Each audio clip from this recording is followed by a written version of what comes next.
जशपुर में दिवंगत बीजेपी नेता दिलीप सिंह जोदेव के बाद बेटे प्रबल प्रताप सिंह ने घर वापसी का जिम्मा लिया और पिता की मौत के बाद धर्मांतरित हिंदुओं की घर वापसी का प्रबल की अगुवाई में कल एक बड़ा कार्यक्रम हुआ, जिसमें 300 परिवार के 1200 से अधिक लोगों को फिर से हिंदू धर्म में वापस शामिल किया गया और हिंदू रीति रिवाज के हिसाब से सभी की घर वापसी पांव धोकर की गई। और जिले के पत्थल गांव स्थित खूंटा पानी गांव में एक बड़े आयोजन के दौरान ऑपरेशन घर वापसी का कार्यक्रम किया गया।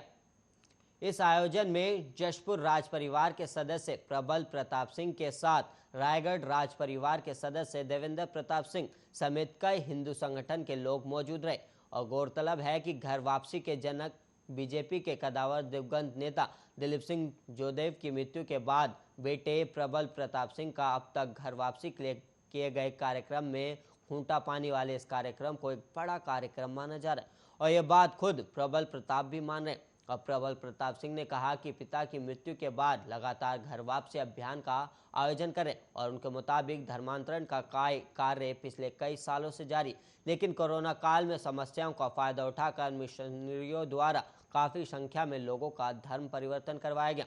और क्योंकि कोरोना काल में हम लोग भी एक्टिव नहीं थे, इसलिए मिशनरियों ने सेवा के नाम पर सौदा कर लिया। उन्होंने बताया कि अब जनजाति परिवारों के साथ उच्च वर्ग के लोगों का भी धर्मांतरण कराया जा रहा है। और घर वापसी अभियान के प्रमुख प्रबल प्रताप सिंह ने धर्मांतरण मामले में कांग्रेस पर निशाना साधा। उन्होंने कहा कि छत्तीसगढ़, पंजाब समेत जिन राज्यों में कांग्रेस का प्रभाव है, वहां कांग्रेस तुष्टीकरण की राजनीति के तहत धर्मांतरण को उद्योग का दर्जा दिया जा रहा है। और कांग्रेस पर गंभीर आरोप लगाते हुए प्रताप सिंह ने कहा कि उन्हें इटली से आदेश आता है और इटली मिशनरियों का केंद्र है।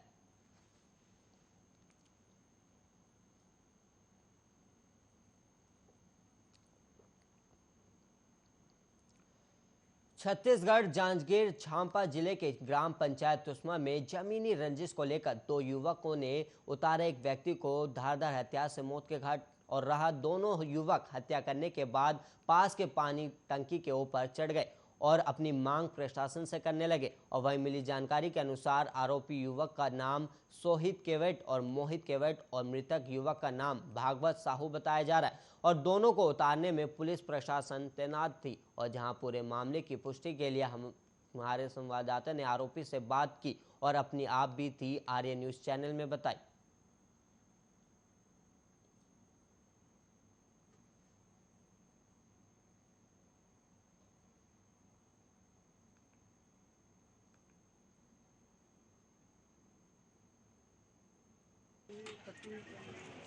ये हमको सूचना मिल रही है कि इसके पीछे दो व्यक्ति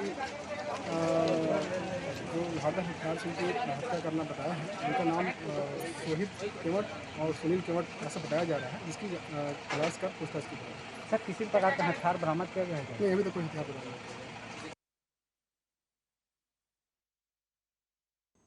उत्तर प्रदेश के मुरादाबाद में एक अजीबोगरीब मामला सामने आया और यहां सड़क हादसे में घायल एक व्यक्ति को जब स्थानीय पुलिस कांट रोड के निजी अस्पताल लेकर पहुंची तो वहां अस्पताल के इमरजेंसी में तैनात डॉक्टरों ने घायल युवक को मृत घोषित कर दिया, जिसके बाद पुलिस घायल शख्स को नियमानुसार जिला अस्पताल लेकर पहुंची। और यहां जिला अस्पताल के डॉक्टरों ने भी उस शख्स को मृत घोषित कर उसे मुर्दा मानते हुए अस्पताल के पास बने मोर्चरी में रखवा दिया। और पूरी रात सड़क हादसे का शिकार युवक जिंदा होने के बावजूद सिस्टम के कुछ लोगों की लापरवाही की वजह से मुरादाबाद की मोर्चरी में ठंड में लेटा रहा। और घायल युवक की तलाशी में पुलिस को मिले ड्राइविंग लाइसेंस से ये जानकारी मिली थी कि इस शख्स का नाम श्रीकेश है और ये संभल का रहने वाला है। और पुलिस ने जब उसके घर पर संपर्क किया तो पता चला कि श्रीकेश अब मुरादाबाद के लाइनपार इलाके में रहता है। और हादसे में श्रीकेश की मौत की सूचना मिलते ही परिजनों में मातम पसर गया और परिजन रोते हुए मोर्चरी पहुंच गए और रात भर वहां आग जलाकर ठंड में बैठे रहे।